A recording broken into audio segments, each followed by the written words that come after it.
கல்வியில அரசியல் பண்ணணும்னு நாங்க நினைக்கலீங்க. கல்வியில ஆரம்பத்துல இருந்தே அரசியல் பண்றது திமுக தான். ஏனென்றால் தேசிய கல்விக் கொள்கை அப்படிங்கிறது ஒரு நாடு முழுமைக்குமான ஒரு கல்விக் கொள்கையாக உருவாக்கப்பட்டு லட்சக்கணக்கான நபர்களிடம் கருத்து கேட்கப்பட்டு அதற்கு பின்பாக கொண்டு வரப்பட்ட ஒன்று. தமிழக அரசு இதில் முரண்பாடான கருத்துக்களை தெரிவிக்கிறாங்க. முதல்ல இதுக்கு ஒத்துக்கிறாங்க, அதுக்கப்புறம் இல்லைங்கிறாங்க. இது சம்பந்தமாக ஏற்கனவே மத்திய அமைச்சரும் பதிலளிச்சிருக்காரு.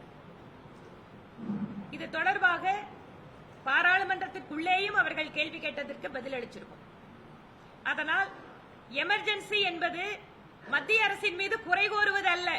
உங்களுடைய மாநிலத்தில் எப்படி நீங்கள் ஆட்சியை நடத்துகிறீர்கள், உங்களுடைய ஆட்சியினுடைய தோல்விகளுக்கு உடனே மத்திய அரசு மேல பழி போடுறதுங்கிறது திமுகவோட வாடிக்கை. சொல்லுங்க. இருங்க இருங்க இருங்க அவரு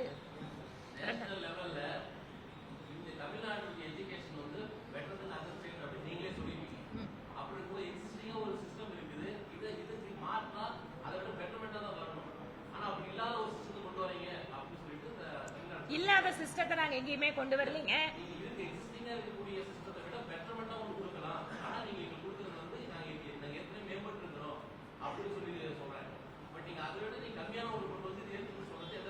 இல்ல அது டம்மியா இல்ல இது சும்மாவா, இதுவெல்லாம் விஷயம். இங்க ரொம்ப சாதாரணமா ஒரே ஒரு கேள்விதான் எல்லாத்துக்கு முன்னால நான் வைக்க விரும்புறேன். இங்க இருக்கக்கூடிய எத்தனை நபர்கள் 3 மொழி என் குழந்தை படிக்க வேண்டாம், அரசாங்க பள்ளியில கொடுக்கற 2 மொழி போதும்னு நினைக்கிறாங்க? இன்றைய காலகட்டம் எப்படி இருக்கு? எப்படியாவது சிபிஎஸ்இ பள்ளியில போடணும், இல்ல மெட்ரிகுலேஷன்ல போடணும். ஒரு சாதாரணமான குடும்பத்தில் இருக்கிறவங்களுக்கு இன்று கல்வி கட்டணம் என்பது மிகப்பெரிய சுமையாக மாறிக்கொண்டிருக்கிறது. எதனால? நம்ம குழந்தை ஒரு பிரைவேட் ஸ்கூல்ல படிச்சாதான் நல்ல படிப்பு படிக்குங்கிற சூழல் தமிழகத்தில் வந்து கொண்டிருக்கிறது. வந்தாச்சு, அது வந்து கொண்டிருக்கல. ஏற்கனவே அரசாங்க பள்ளிகள் எல்லாம் மூடப்பட்டு இருக்கக்கூடிய ஒரு சூழல். அரசாங்க பள்ளிகள்ல இன்னைக்கும் கட்டடம் இல்ல. மரத்தடியில படிக்கிறத நீங்க தான் மீடியாக்காரங்க போட்டோ எடுத்து கொடுக்கறீங்க. குழந்தைங்களுக்கு சரியான கழிப்பிடம் கிடையாது. ஆசிரியர்கள் பற்றாக்குறை, ஆசிரியர்கள் போராடிட்டு இருக்காங்க. இன்றைக்கு கோயம்புத்தூர்ல கார்ப்பரேஷன் ஸ்கூல்ல மிகப்பெரிய நெருக்கடி நிலையை சந்திச்சிட்டு இருக்கு. ஆசிரியர்கள் பற்றாக்குறை கடந்த 3-4 வருடங்களாக. இத்தனை விஷயம் கல்வித்துறையில மாற்றம் கொண்டு வர வேண்டி இருக்கு.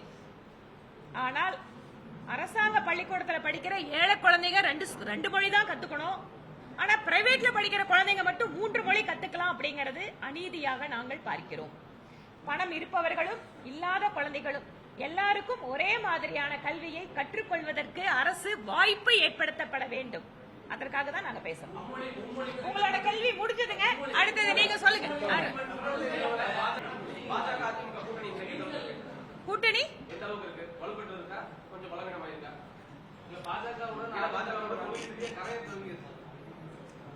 அதிமுக நான் கேக்குறேன், அதிமுக பாஜக கூட்டணி பத்தியே தான் ஒரே கேள்வியா? நாங்க கூட்டணியா அறிவிச்சாச்சு.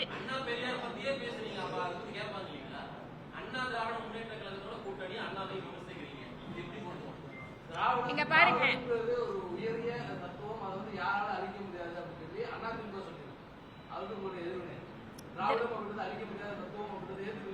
திராவிடம் அப்படிங்கிறது ஒட்டுமொத்த தென்னிந்திய மாநிலங்களை உள்ளடக்கிய நிலப்பரப்பு என்று நாங்கள் நம்புகிறோம். அதனால்தான் இங்க இருக்கக்கூடிய ஆதி சங்கராச்சாரியார் வட இந்திய நாட்டுல அவர் தன்னோட பயணம் போகும்போது கூட திராவிட சிசுன்னு தான் சொல்றாங்க. திராவிடம் என்பது தென்னிந்தியாவினுடைய நிலப்பரப்பு. இந்த புரிதல் இருந்ததுன்னு சொன்னா இன்னைக்கு இவங்க திராவிடம் பேசிட்டு கன்னடத்துக்கு எதிராவோ இல்ல பக்கத்தில் இருக்கிற மலையாளத்துக்கு எதிராவோ பிரச்சனை ஆகாது. திராவிடங்கிற சிந்தனையை இவர்களாலேயே ஒருங்கிணைக்க முடியவில்லை என்பதுதான் யதார்த்தம். ஆனால்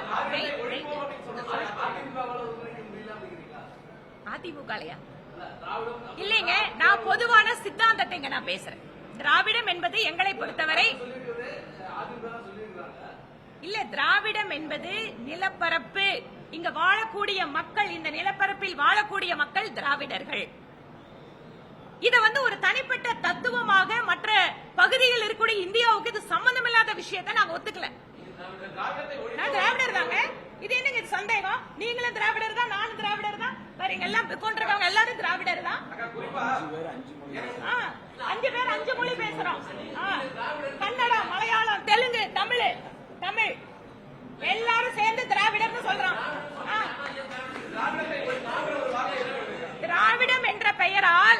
மொழிகளுக்குள்ளே பிரிவினையை ஏற்படுத்துவது, திராவிடம் என்ற பெயரால் ஒரு குறிப்பிட்ட சமூகத்தை இழிவுபடுத்துவது, திராவிடம் என்ற பெயரால் இங்கிருக்கின்ற இந்து மத மக்களுடைய உணர்வுகளை காயப்படுத்துவது, இதற்கு பெயர் திராவிடம் அல்ல. திராவிடம் என்பது இந்த பகுதியில் வாழக்கூடிய நிலப்பரப்பில் இருக்கக்கூடிய மக்கள் அவர்களுக்கென்று ஒரு பல்வேறு சிறப்பு தன்மைகளோடு அவர்கள் வாழ்ந்து கொண்டிருக்கிறார்கள். இந்த பகுதியில் வாழ்கின்ற மக்கள் எந்த சமுதாயத்தை சேர்ந்தவராக இருந்தாலும் எந்த மொழி பேசினாலும் திராவிடர்கள் என்று நாங்கள் நம்புகிறோம். வேற கேள்வி ஏதாவது இருக்கா? பாஜக அதிமுக கூட்டணி ரொம்ப ஸ்ட்ராங்கா இருக்கு. இந்த உறுதியை எந்த வித சக்தியாலும் உடைக்க முடியாது. மீண்டும் தமிழகத்தில் தேசிய ஜனநாயக கூட்டணி ஆட்சிதான். முருகர் மாநாடு